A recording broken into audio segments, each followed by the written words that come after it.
The human arrived at the palace with nothing that looked impressive. No shining armor, no royal colors, no weapons on display. Just a plain uniform, clean boots, and a small silver emblem on his chest that marked him as a diplomatic specialist from Earth. His name was Elias Ward, and as he stepped onto the living stone floor of the Imperial Hall, he felt hundreds of eyes settle on him at once. The palace of the Aurelian Empire was not built to welcome outsiders. The ceiling rose so high it disappeared into glowing mist. Massive pillars curved like the bones of ancient beasts, each carved with stories of conquest and survival. The air itself seemed heavy, thick with quiet power. Alien nobles stood in layered ranks along the hall, tall and sharp-featured, their skin shimmering in shades of blue, gold, and deep violet. Their eyes were slit, luminous, and full of judgment. Humans were small here. Soft, temporary. Elias knew all of that. He had studied the Empire for years before being chosen for this mission. He had memorized their customs, their history, their laws. He knew that humans were seen as clever survivors, useful in trade and strategy, but never as equals, never as family. Still, he walked forward without hesitation. At the far end of the hall, upon a raised platform grown directly from the palace floor, sat the queen. Her form was tall and regal, her presence filling the space around her without effort. A living crown of light hovered above her head, shifting and breathing like a slow flame. She watched Elias with eyes that missed nothing. Beside her stood the princess. Princess Lyra of Aurelia was younger than Elias expected, though her eyes carried an old depth.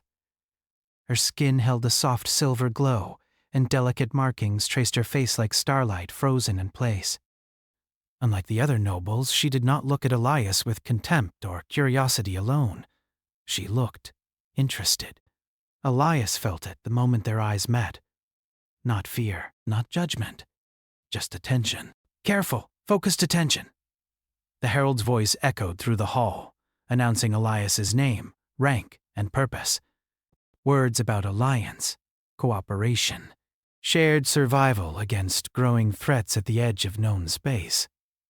The usual phrases. When the herald finished, silence returned. Heavy, pressing. The queen lifted one long finger. "Speak," she said, her voice calm but absolute. Elias bowed, not too low, not too shallow, respect without submission. It was a delicate balance, and many humans failed it. He had practiced this moment more times than he could count.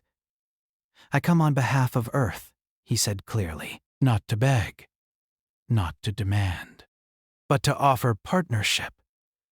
A ripple of low murmurs passed through the nobles. Some clicked their tongues in disapproval. Others narrowed their eyes. "Bold words," one noble said, "from a species that barely holds its own borders." Elias did not look at the speaker. He kept his eyes on the queen. "We hold them," he replied, "because we adapt." More murmurs, louder now. The queen's gaze sharpened. "And what do you adapt to, human?" Elias paused, not because he lacked an answer, but because the truth mattered. "We adapt to loss," he said, "to fear, to failure. We learn. We change. And we stand again." The hall grew quieter. Princess Lyra tilted her head slightly. She studied him openly now, her expression thoughtful. She had met many envoys before, beings who tried to impress, to dominate, to flatter. This human did none of those things. He did not speak loudly. He did not boast. Yet there was a steadiness in him that felt rare. The queen leaned back slightly, her fingers resting against the arm of her throne. "Many have come before you," she said. "They spoke of strength, of fleets and weapons. You speak of survival. Why?" Elias met her gaze. "Because strength fades, survival endures." Something shifted. The queen did not smile, but her eyes glowed brighter for a brief moment. The nobles noticed. They stiffened. A servant approached Elias, offering a ceremonial cup. The liquid inside shimmered faintly, alive with bioluminescent energy. This was the test of truth, though humans had no formal name for it. Many outsiders failed. Some collapsed, some panicked. Elias took the cup without hesitation. Princess Lyra felt her breath catch, just slightly. The liquid reacted to intent, to inner conflict. It would not harm him physically, but it would reveal fear, deception, or hidden aggression. Elias knew this. He also knew he could not fake his way through it. He drank. The hall waited. Nothing happened. No flare of warning light. No alarm. The liquid dimmed and went clear. A low, surprised sound moved through the crowd. "He carries no hostile intent," a court observer said quietly. "And no hunger for power," another added. Princess Lyra felt a strange warmth spread through her chest. It was not attraction in the simple sense. It was recognition. As if something deep within her had stirred awake. She stepped forward before she fully realized what she was doing. Gasps echoed through the hall. A princess did not move without signal. Not like this. Elias noticed her approach from the corner of his eye. He turned, instinctively straightening, unsure of what protocol demanded now. She stopped just in front of him. They were close. Closer than custom allowed. "You are not afraid," she said softly. "I am," Elias replied honestly. "But I'm still here." Her eyes widened slightly. Then she smiled. That smile changed the air. Princess Lyra reached out, lifting her hand. The markings on her skin glowed brighter as her fingers brushed his cheek. Elias did not flinch. He did not reach for her either. He simply stood, letting her choose. In that moment, something ancient awakened. A pulse of energy rippled through the hall, unseen but deeply felt. The living stone beneath their feet hummed. The crown above the queen flickered. Before anyone could stop her, before tradition could rise like a wall, the princess leaned forward and pressed her lips gently to Elias's. The palace fell silent. Not the quiet of obedience, but the silence of shock so complete it erased sound itself. Elias froze, his mind racing. This was not in any briefing. This was not diplomacy. This was something else entirely. He did not respond, did not pull away. He simply accepted the moment, trusting the princess's intent more than his own confusion. She pulled back slowly, her eyes shining. A noble shouted in outrage. Another took a step forward before guards moved to block them. The queen rose from her throne. Every sound died instantly. Her gaze moved from the princess to the human, then back again. For a long moment she said nothing. Then she exhaled. "So," the queen said calmly, her voice echoing through the vast hall, "it has finally begun." The nobles stared at her in disbelief. The princess turned, standing tall now, her hand still lightly touching Elias's sleeve. "He is the one," she said. "I felt it." "You felt many things," a noble snapped. "That does not give you—" The queen lifted her hand. "Enough." She descended from the platform, each step deliberate. When she reached them, she stopped directly in front of Elias. He bowed again, deeper this time, unsure if he was about to be arrested, executed, or removed from the palace entirely. Instead, the queen studied him as one might study the horizon before a storm.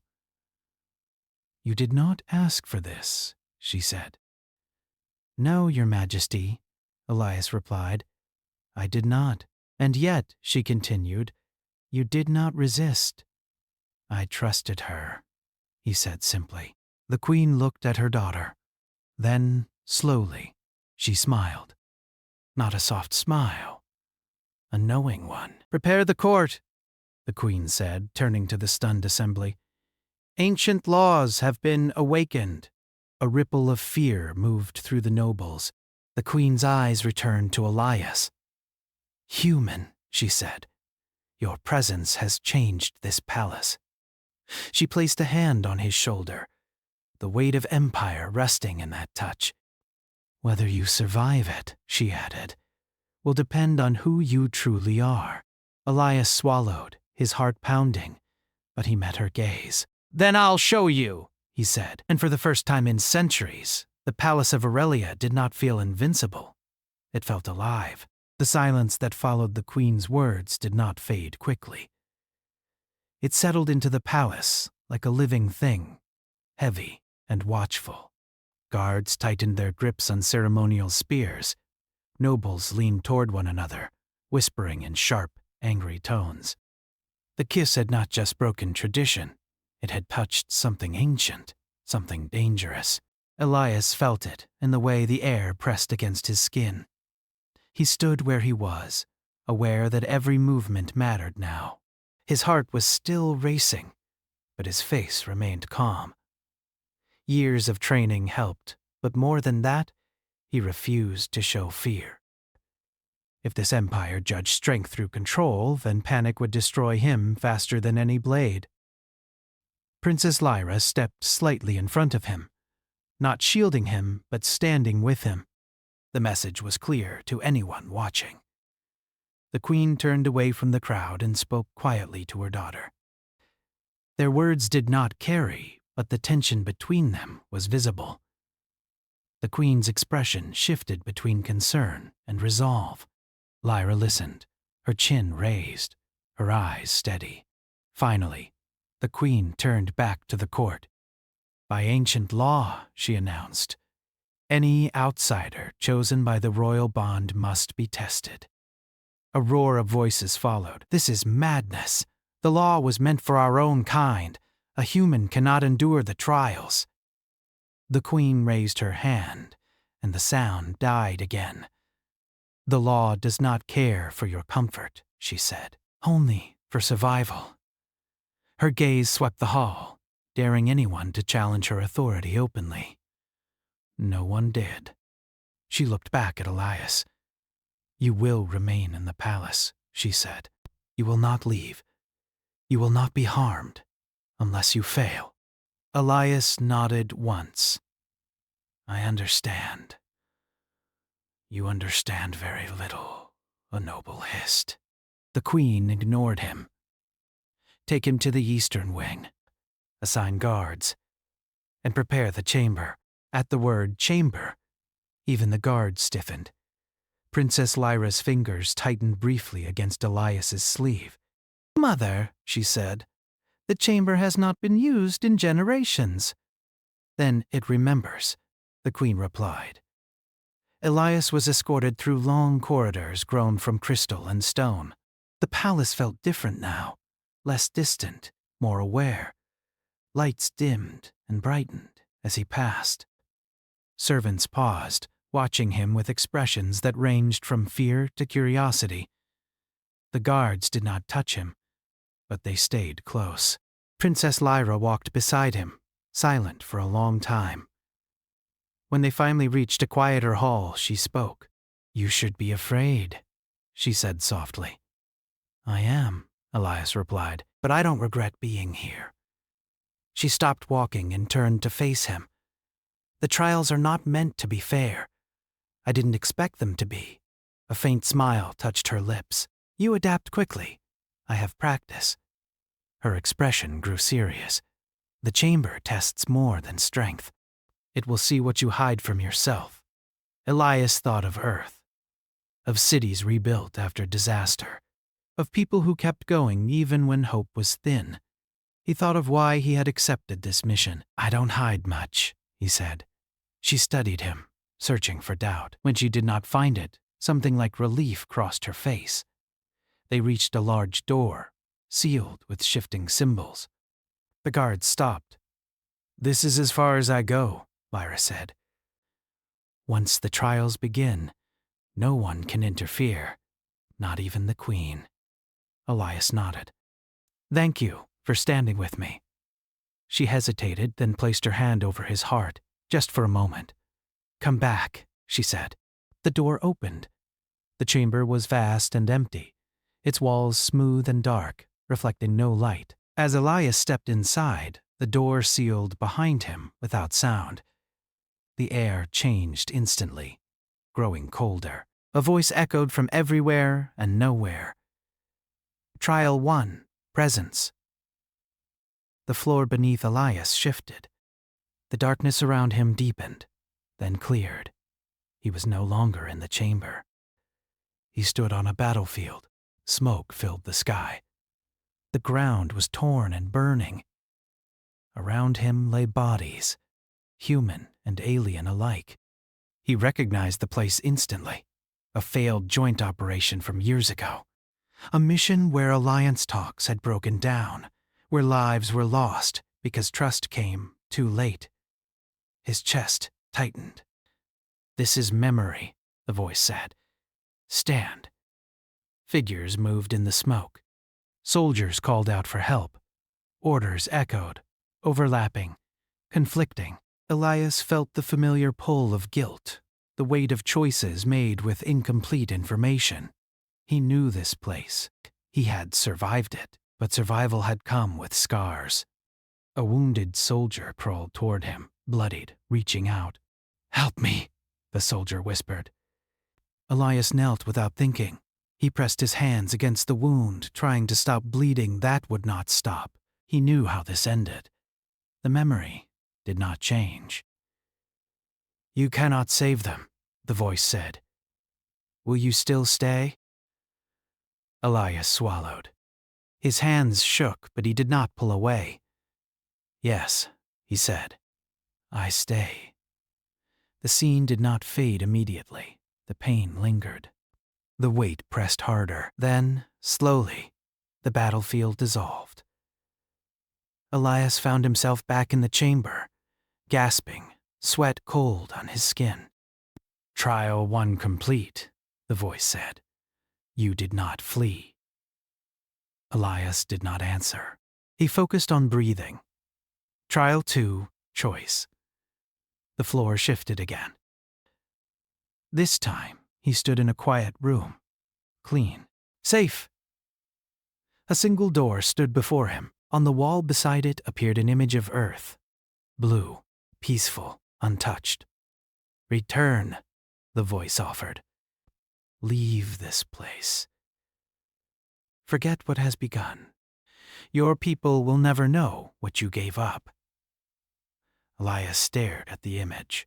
He thought of home, of how easy it would be to walk away. No shame, no blame. Another image appeared beside it. The palace, the princess. The queen?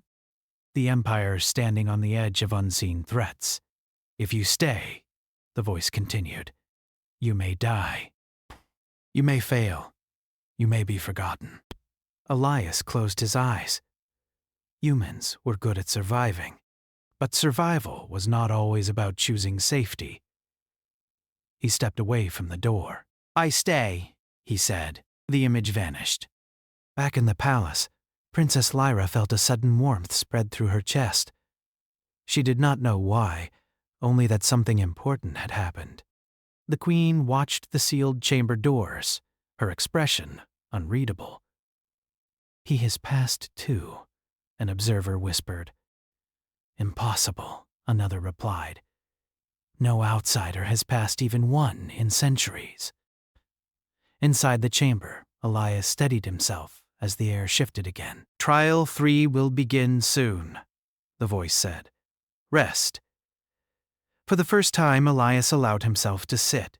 His hands trembled, not from fear alone, but from the emotional weight of what the chamber pulled from him. He understood now. This place did not test strength, it tested truth. Outside, the nobles argued fiercely. Some demanded the trials be stopped. Others called for immediate execution if he failed. Fear had turned their pride into desperation. The queen listened to them all, then raised her voice. You are afraid, she said, not of the human, of what he represents. Silence followed. "He did not arrive with fleets," she continued. "He arrived with choice. That is why this palace trembles." Princess Lyra stood beside her mother, eyes fixed on the chamber doors. "He will endure," she said quietly. The queen did not answer, but her gaze softened. Deep within the palace, ancient systems awakened. Signals spread beyond the empire's borders. Unnoticed by most, something had changed. Something old had recognized something new. And the trials were far from over. The chamber did not allow true rest. Elias learned this as soon as he closed his eyes. The air stayed cold, sharp against his skin, and the faint hum in the walls never stopped. It was not loud, but it pressed into his thoughts, reminding him that the palace was watching, measuring, waiting. When the voice returned, it was calmer than before. Trial 3, Burden. The floor beneath him softened, turning warm, almost gentle. The darkness lifted slowly, and Elias found himself standing in a familiar place. Earth. Not the peaceful image shown to him before, but a city under strain. Buildings were worn but standing. People moved quickly through narrow streets, faces tired yet determined. Emergency lights flashed in the distance. This was not a memory from the past. Elias felt it instantly. This was a possible future. He recognized the signs. Resource shortages, rising tension, the quiet fear that came when people knew something was coming but did not know when. He saw children helping rebuild walls, elders giving instructions, soldiers working beside civilians instead of guarding them. A voice spoke again. "Closer now. This is your burden," it said. "Your people survive, but only barely. They will always stand at the edge." Elias walked forward. His boots echoed softly on cracked pavement. A woman stepped out of a doorway and looked at him. Her face was lined with exhaustion, but her eyes were sharp. "Did you succeed?" she asked. Elias froze. He knew her. Not personally, but as a symbol. She was every leader, every citizen who carried hope quietly. "I'm trying," he said. She nodded. "We always are." The scene shifted. He saw Earth fleets, small, efficient, outnumbered, patrolling vast space lanes. He saw humans working alongside aliens who respected them, and others who clearly did not. He saw alliances formed and broken. He saw progress paid for in patience and sacrifice. Then the voice returned. "You may carry this burden alone," it said, "or you may place it upon another. The princess, the empire. Choose." Elias's chest tightened. The image changed again. Now he saw Princess Lyra standing before the court, her posture proud but strained. Nobles surrounded her, whispering, pressing, demanding. He saw the queen, older, wearier, holding an empire together through sheer will. If he stayed, if he accepted what was forming between them, his people's struggles would not disappear. They would shift. They would entangle others. Elias understood the test. This was not about saving Earth at any cost. It was about responsibility. "I won't place my burden on them," Elias said quietly, "but I won't pretend I don't carry it either." The voice paused. "What does that mean?" "It means," Elias said, lifting his head, "that partnership isn't escape. It's sharing truth, choice, consequence." The city faded. Back in the chamber, the floor hardened beneath his feet. "Trial 3 complete," the voice said. "You did not deny your burden. You did not abandon it." Elias exhaled slowly. His legs felt heavy now. Each trial took something from him, not physically, but emotionally.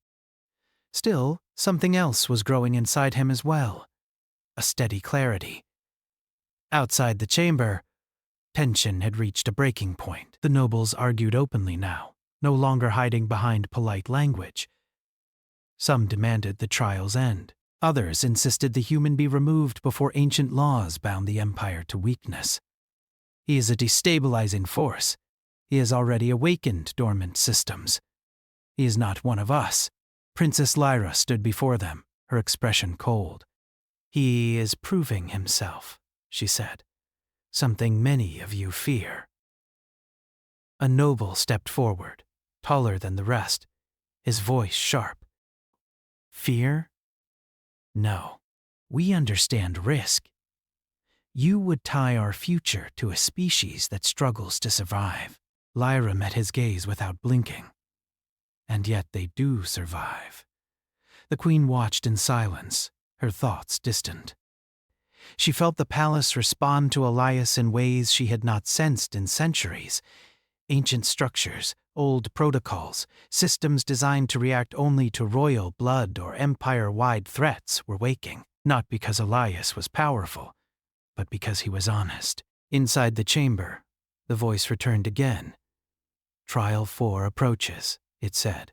This one has ended many. Elias straightened. What is it? Judgment. The chamber shifted violently. This time, Elias stood in the imperial hall. The throne loomed before him. Nobles filled the space, their faces hard, unforgiving.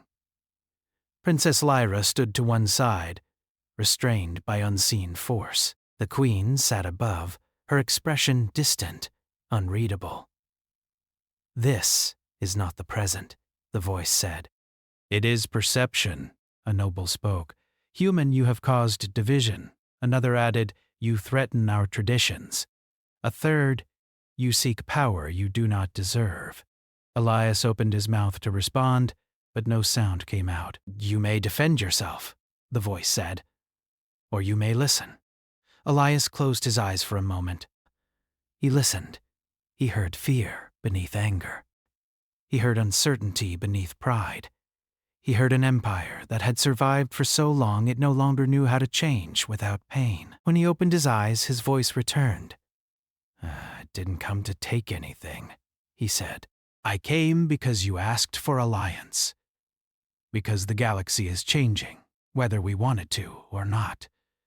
The nobles scoffed. You kissed our princess, one snarled. You crossed a line. I didn't force her, Elias said. And I didn't run. Princess Lyra looked at him then, her eyes bright. Elias turned to the queen. If this ends here, he said, I will accept it. But know this, I won't pretend to be smaller to make others comfortable. The hall fell quiet. The queen rose slowly from her throne. Enough, she said. The scene shattered. Elias staggered as the chamber reformed around him. He dropped to one knee, breathing hard. Sweat ran down his face. His hands trembled openly now. Trial 4 complete, the voice said. You faced judgment without hatred. Elias laughed weakly. That's comforting. Silence followed. Then something unexpected happened. The chamber lights brightened, not harshly but warmly. The cold receded. The hum softened. Final trial remains, the voice said. But it will not begin yet. Why? Elias asked. Because outside forces move, the voice replied. Beyond the palace walls, deep in space, signals awakened. Ancient beacons, long silent, responded to the changes within the Aurelian palace. Something old and patient had noticed the disturbance, and it was not friendly. In the palace, alarms began to sound, low, controlled, but urgent. The queen turned sharply toward the source of the disturbance. Report. A guard stepped forward. Long-range sensors have detected movement near our outer borders. Unknown vessels. Configuration does not match any known fleet. The nobles erupted again. An attack? Now, of all times. Princess Lyra felt her heart race. She turned toward the chamber doors. He's still inside, she said. The queen's jaw tightened. He must finish. But if this is a threat, then the trials matter even more, the Queen said, because the Empire may soon need what he represents.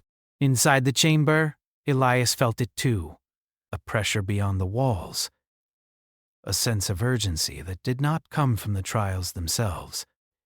He pushed himself to his feet. "Whatever comes next," he said aloud, "I'm ready." The chamber responded. "Prepare," the voice said. "The final trial will not test what you fear." The lights dimmed again. "It will test what you will protect." And far beyond the palace, something ancient turned its gaze toward Aurelia. The alarms echoed through the palace like a slow, distant heartbeat. They were not loud enough to cause panic, but they carried weight. Ancient alarms, meant only for threats that could shake the Empire itself. Guards moved with disciplined speed. Doors sealed, energy fields activated along the outer halls. The Queen stood at the center of the command platform, her expression calm but sharp. She listened to reports without interruption, her mind already moving ahead of every word. "Unknown vessels continue to approach," an officer said. "They do not respond to hails. Their technology is unfamiliar, older than anything in our records." Older. That word settled uneasily in the air. Princess Lyra stood beside her mother, hands clenched. Her eyes kept drifting toward the sealed chamber doors at the far end of the hall. "He's still inside," she said again, her voice low. "You can feel it, can't you? The palace is reacting to him." The Queen nodded slightly. "Yes, and that is why we cannot stop the final trial." Lyra turned sharply. "If this is an attack, we may not have time." "We will make time," the Queen replied. "If the ancient systems have awakened because of him, then he must stand with them fully awake." Lyra swallowed. She trusted her mother's judgment more than anyone else's. But trust did not quiet fear. Inside the chamber, Elias felt the change before the voice returned. The warmth faded. The air grew dense again, almost heavy enough to press against his skin. The hum deepened, turning into a low vibration that resonated in his bones. "Final trial," the voice said. "Protection." Elias was no longer alone. He stood in a wide open space, neither the palace nor the battlefield, nor Earth. It felt like a place between places. The ground beneath him was smooth and pale, stretching endlessly in every direction. In the distance, figures began to appear. Princess Lyra was the first. She stood several meters away, bound by bands of light around her wrists and ankles. Her face was calm, but her eyes searched for him instantly. "Elias," she said softly. His heart twisted. "Lyra, this isn't real." "It is real enough," the voice said. "Perception creates truth." More figures appeared. The Queen, standing tall but surrounded by shadows pressing inward. Human civilians, men, women, children, standing close together, fear in their eyes. Alien citizens of the Empire, wounded, exhausted, looking toward him with silent expectation. Elias felt his breath shorten. "You may choose," the voice continued. "You cannot save them all." The ground shifted, dividing into subtle paths. Each path glowed faintly, leading toward a different group. "Protect one," the voice said, "and the others will fall." Elias clenched his fists. This was not about strength. He understood that now. This was about values, about limits. He took a step toward Lyra. The light around the humans dimmed. He hesitated. He took a step toward the humans. The light around the Queen and the alien citizens flickered. His chest burned. "Make your choice," the voice urged. "This is leadership." Elias stopped moving. "No," he said. The voice paused. "You must choose." "I refuse to pretend this is the only way," Elias said, his voice steady despite the storm inside him. This test is built on scarcity, on fear. The light around all groups dimmed further. If you do not choose, the voice warned, you lose them all. Elias closed his eyes. He thought of Earth's history, of wars where leaders chose one group over another, of borders drawn in blood, of decisions that were called necessary and regretted for generations. He opened his eyes again. I will stand between them, he said. The ground trembled. What does that achieve? The voice asked. Elias walked to the center of the space, placing himself where all paths met. It means, he said, that if they fall, I fall first. The light surged violently. The bindings around Lyra snapped. The shadows around the queen recoiled. The fear in the civilian's eyes softened, replaced by surprise. You offer yourself, the voice said slowly. Yes, Elias replied. That's what humans do when there's no perfect answer. We take the weight ourselves. The space shook harder now. Cracks of light spread across the ground. Protection is not dominance, the voice said. It is sacrifice. The figures faded one by one, leaving Elias alone again. Back in the chamber, Elias collapsed to his knees as the vibration peaked. Pain flashed through him, not physical, but deep and overwhelming. Every failure, every regret, every moment of doubt rose at once. He stayed conscious through sheer will. Finally, the pressure lifted. Silence returned. Final trial complete, the voice said. Elias looked up, his vision blurred. Did I pass? There was a pause. Longer than any before. You changed the trial, the voice said. That has not happened before. Outside the chamber, the palace shook. Not violently, but enough to be felt through every wall and corridor. Lights flared and stabilized. Ancient symbols ignited along the ceilings, glowing with renewed energy. The nobles fell silent as one. The queen felt it clearly now. The palace was no longer reacting. It was responding. He has done it, she said quietly. Lyra's breath caught. Then opened the chamber. Before the queen could answer, a sharp new alert cut through the hall. Enemy vessels have crossed the outer boundary, an officer reported. They are deploying weapons. The queen turned. Evacuate non-essential areas. Raise full defense. And the chamber? Lyra asked urgently. The queen's jaw tightened. If we open it too soon. The chamber doors began to glow on their own. Ancient seals disengaged without command. The doors opened. Elias stepped out. He looked exhausted. His face was pale, his movements slow. But his eyes were clear, focused. Every gaze in the hall locked onto him. He took in the scene in a single glance. The armed guards, the tense nobles, the queen standing rigid, Lyra rushing toward him without hesitation. She stopped just in front of him, searching his face. You're alive, she said, voice trembling. Still, Elias replied faintly. The queen stepped forward. You have completed the trials. Before Elias could respond, the palace shook again. This time, harder. The enemy fleet had fired. Energy shields flared across the outer hull. Some held, some strained. The outer defense line is failing, an officer shouted. The nobles panicked openly now. What are we waiting for? We should retreat. This is because of him. Elias straightened despite his exhaustion. What are we facing? He asked. The queen studied him for a brief moment, then answered honestly. An ancient species, older than our empire. They erase civilizations they deem unstable. Elias nodded slowly. Then they're watching us right now. Yes, the queen said, judging. Elias looked around the hall. At the divided nobles, the frightened officials, the guards ready to die if ordered. He took a breath. Then don't hide, he said. Show them. Show them what? a noble snapped. Elias met his gaze. That we stand together, even when it's hard. The Queen's eyes narrowed, not in anger, but in thought.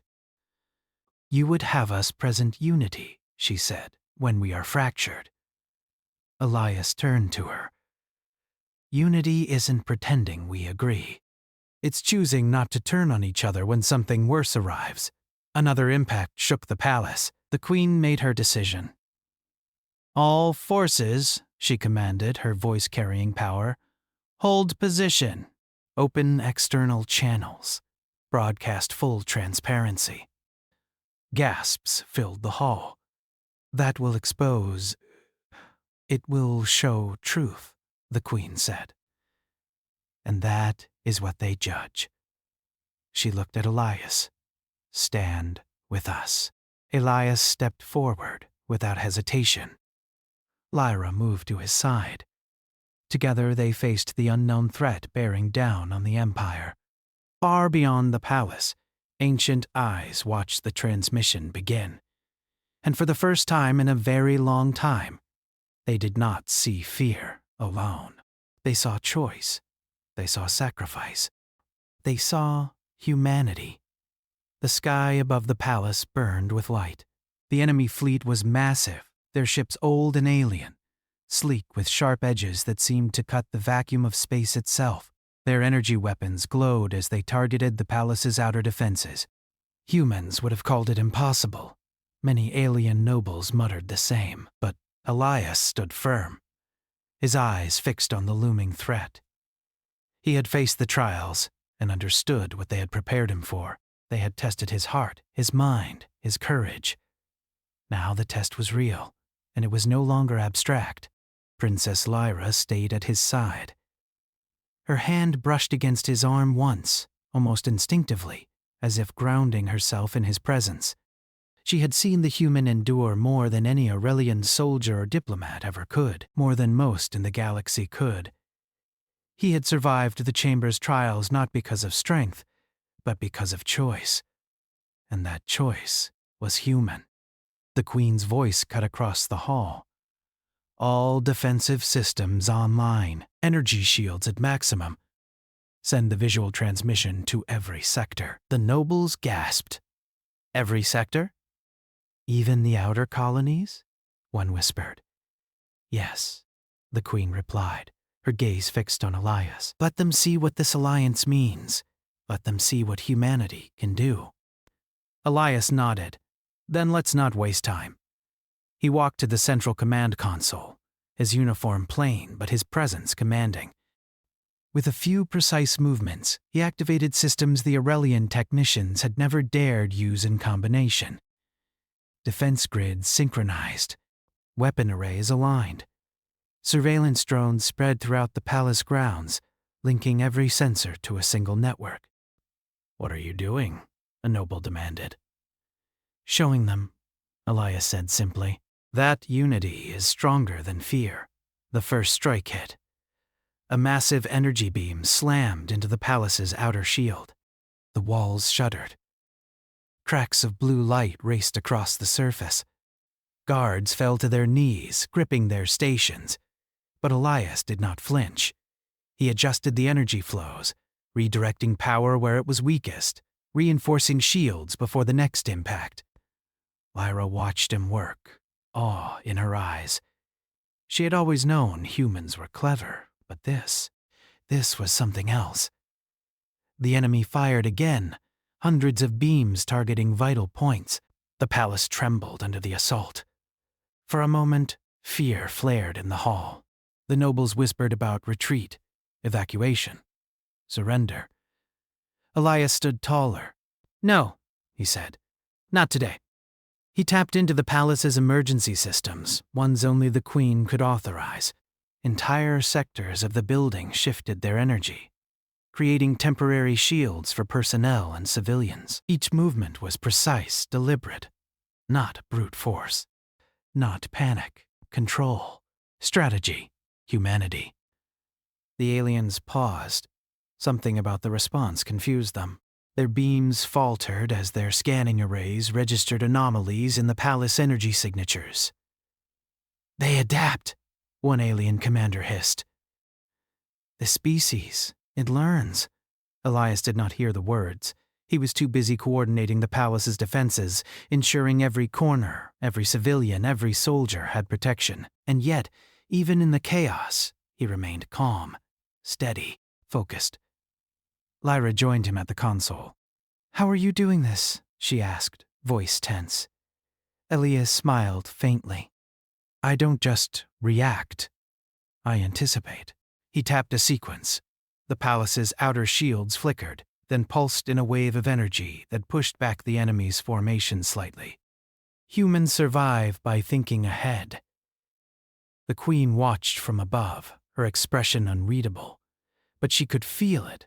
Something ancient had shifted in the palace because of this human. The energy fields themselves seemed to resonate with him, responding to his decisions, his courage, his choices. Outside, the alien fleet recoiled. Ships that had once seemed unstoppable were now tentative. Their attacks were scattered.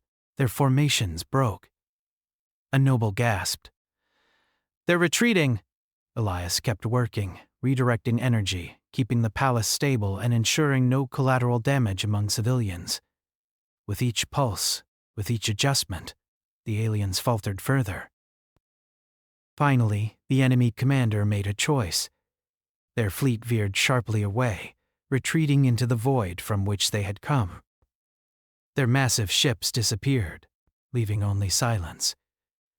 The hall erupted in cheers, but Elias did not smile immediately. He knew the victory was not complete. It had been tactical, temporary, but it had been enough.